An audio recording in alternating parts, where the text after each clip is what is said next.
nandiyan ka na pala. Nakaluto na ako. Kumain ka na.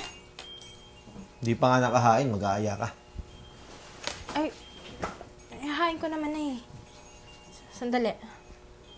Pa, tignan mo itong drawing ko. Siya, mamaya na. Busy pa ako. Charles, tingnan mo lang naman yung drawing ng anak mo. Ito naman. Saglit lang naman yun eh. Kanina pa yan excited umuwi ka. Sabi ko naman, di ba? Mamaya na. Di ba pwedeng pahinga muna? Tsaka ano to? Bakit ang kalat? Pasensya ka na, kakatapos ko lang maglaba at saka magsampay. Eh, naglinis naman ako kanina eh. Naglaro yung mga bata eh. Araw-araw na lang may dahilan. Wala naman nangyayari. Maglilinis na lang ako ulit. Mama, galit po ba si Papa? Di anak, pagod lang yung papa mo. Yaman na. Wala ka talagang kwenta eh, no?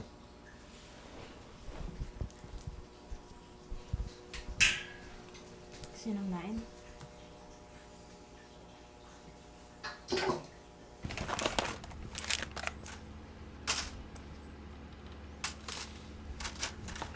Ano ba yan? Linis ka ng linis. Papahinga ako eh.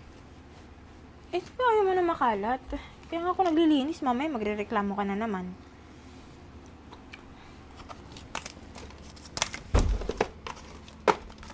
Ay.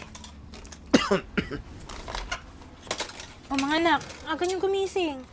Mama, sabi mo po magsiswimming tayo. Kasama po si Papa. Oo nga pala, love. Nag-aaya kasi Nandiyan na ba sina Tita Chanyo sa baba? Nag-aaya pala yung mga kumari ko eh. May outing daw kasama yung mga asawa nila, tsaka mga anak. Eh, nakauuna na kasi ako. Tsaka weekend naman eh. Nag-request yung mga bata. Excited nga kasi summer, di ba? Alam mo naman ang init ngayon. Kayo na lang. Papa, sumama ka na po. Kaya nga po. Hindi niyo ba ako narinig? Pagod ako, gusto ko magpahinga. Pwede ba? Doon na kayo sa baba. Sige mga bata, susunod ako. Charles naman. Day off mo naman ngayon eh. Pwede mo pagbigyan mo naman yung mga anak mo. Ilang beses na tayong hindi nakakalabas magkakasama. Ayoko nga, di ba? Di ba ako naiintindihan? Anong problema mo? Gusto ko lang magpahinga.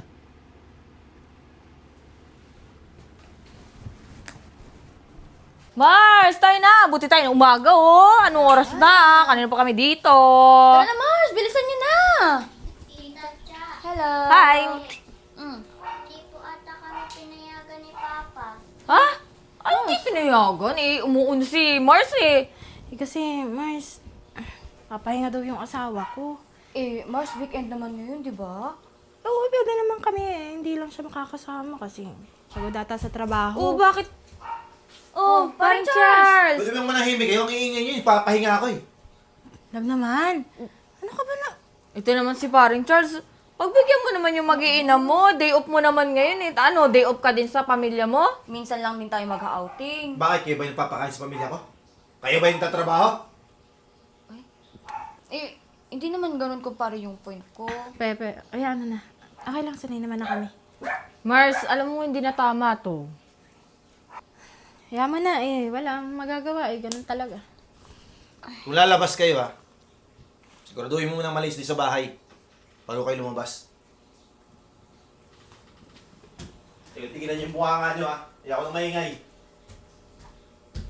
Mars, hindi na lang kami sasama. Ay? Kasi kung maglilinis pa ako, baka malate na kayo. Kanya, sobrang kintab nitong sahig nyo. Isa lang may ibig sabihin nun eh. Ayaw niya kami palisin. Mars, ano ba tong asawa mo? Parang siya na lang nag-ahari-harian dito sa bahay nyo. Siya nagtatrabaho eh. Hayaan niyo na, sanay na ako.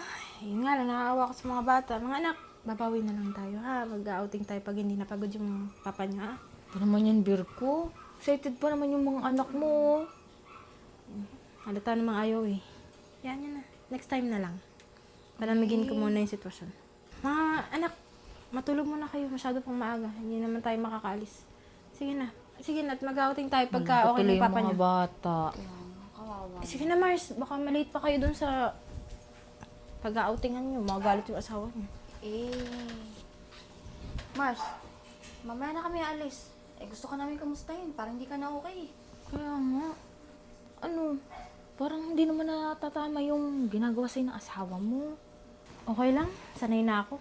Palagi nga ako sinasabihang walang kwenta nun Mars, hindi dapat nasasanay na ganun lang ha. Ilang beses ka na ba sinasabihan na walang kwenta? Kaya nga. Di ko na nga mabilang Ganun-ganun na lang, Mars. Tinatanggap mo na lang.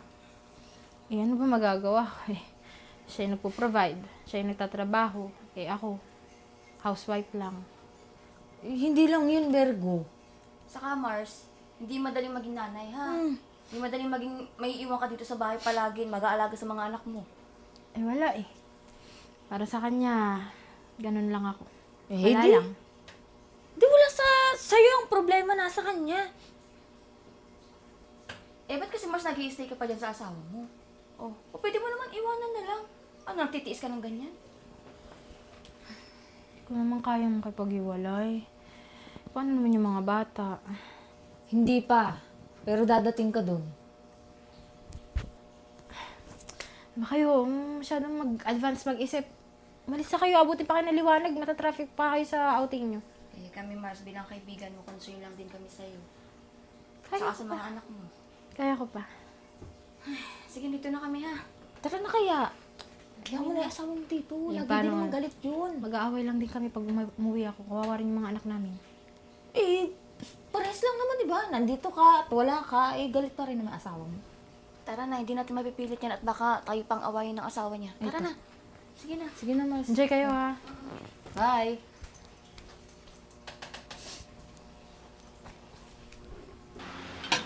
Mama, galit po ba sa'yo si Papa? Anak, hindi. Bakit mo nasabi yun? Lagi ka niya po kasi sinasabihan walang kwenta. Ano po ba ibig sabihin nun? Wala yun anak. Huwag niyo intindihin yun. Ano lang yun. Pagod lang yung papa niyo. Tsaka, nasabi niya lang yun kasi, syempre, nasa bahay lang si mama. Hindi nagtatrabaho. Kami po ba walang kwenta? Ano? Anak, huwag mo. Ba't mo nasabi yan? Huwag niyo isipin na ganun ha. Kasi sabi mo po wala ka pong trabaho. So kami din po, wala din po kami trabaho. Anak, hindi yung ganun ha. Huwag kayo mag-isip na masama sa papa niyo. Pagod lang yun sa trabaho. Okay? Mga anak, kahit kailan huwag niyo iisipin na wala kayong kwenta, ha? Kayo yung pinakamahalaga sa amin, okay?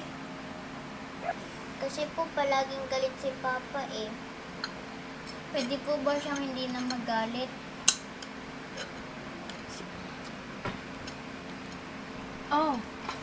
Kakausapin ko yung papa niya, ha? Na huwag na magalit, okay? Para hindi na kayo matakot sa papa niya. Kumain na kayo.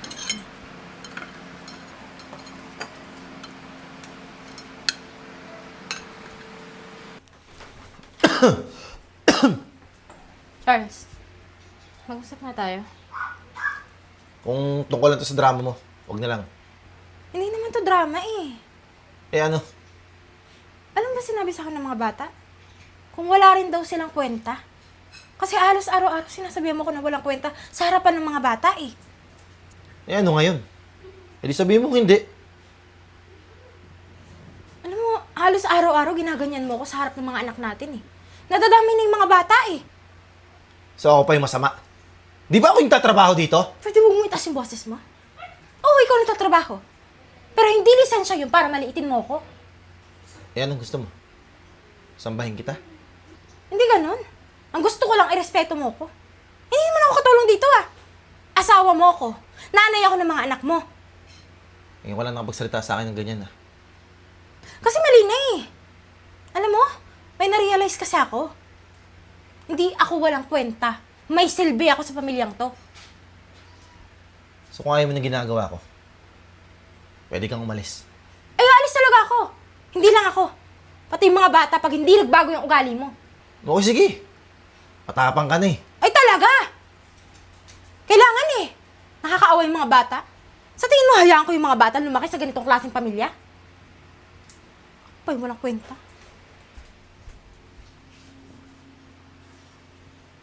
Pia, bilisan niyo na! Suklayan ko muna kayo. Mama, saan po tayo pupunta? Ay, pupunta tayo sa mall. Magmamall tayo, tapos bibilang ko kayo ng ice cream. Gusto niyo yan? Opo. Yay! Kasama po ba si Papa? Ay, hindi anak. Tayo lang. Saan kayo pupunta? Ate, di ba dati si Mama tinatanong niya si Papa, di ba? Ngayon hindi na. Hoy, Virgo. Hindi ka ba magsasalita? Hindi mo ako naririnig? Ano gusto mo? Eh, kahit naman ayahin ka, hindi ka rin masasama, di ba? Pagod ka? Gusto mong pahinga? Ano? Yun lang yun? Ganun na lang? Hindi ka rin masasama eh. Papa, miss ka na po namin. Papa, lagi ka naman po kasing busy eh, kaya wag ka na lang po sumama. Tara na mga anak.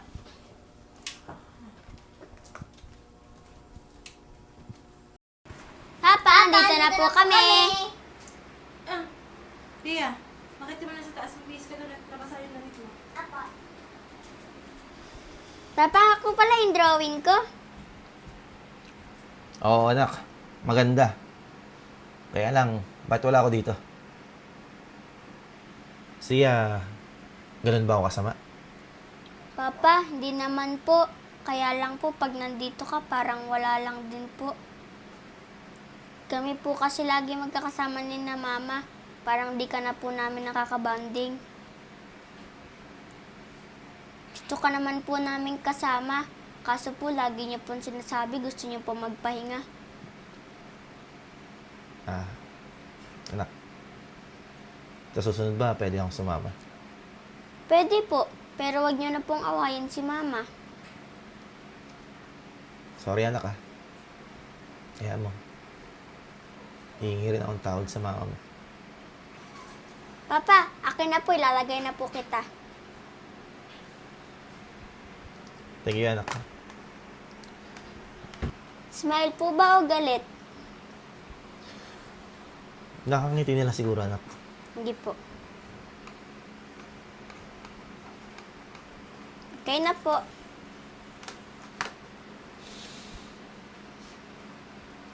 Thank you, anak ah. Sige, kakausapin yung mami mo, ha? Sige na, umakit ka na. Para magbalik ka na ng damit mo. Ito yan.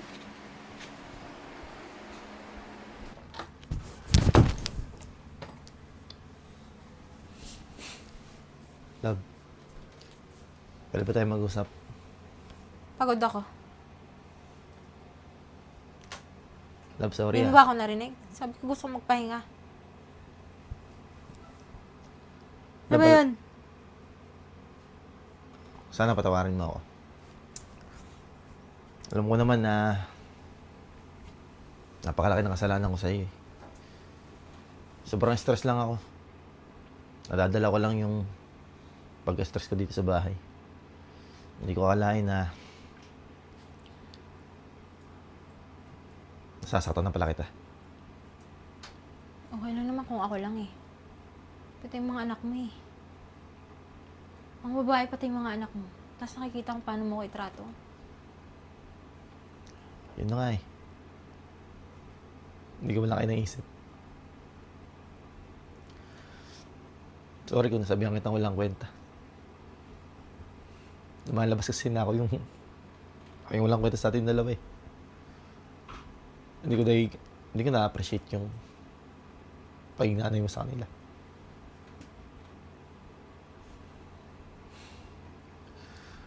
Gusto mo talaga magbago. Gusto mo bumawi. Gawin mo para sa mga anak mo. Alam mo, hindi rin dapat para sa anak eh. Para rin sa'yo. Nga pala, nakapag-day off na ako. 3 araw. Gusto ko kayo makasama ng mga anak ko. Kung okay lang sa'yo. Talaga? Seryoso yan? Oo. Magpaalam na ako kay boss. Sorry, love ah. Sana mapatawad mo ako. Sige. Huwag ka na umiyak. Ano dito? Dito ka.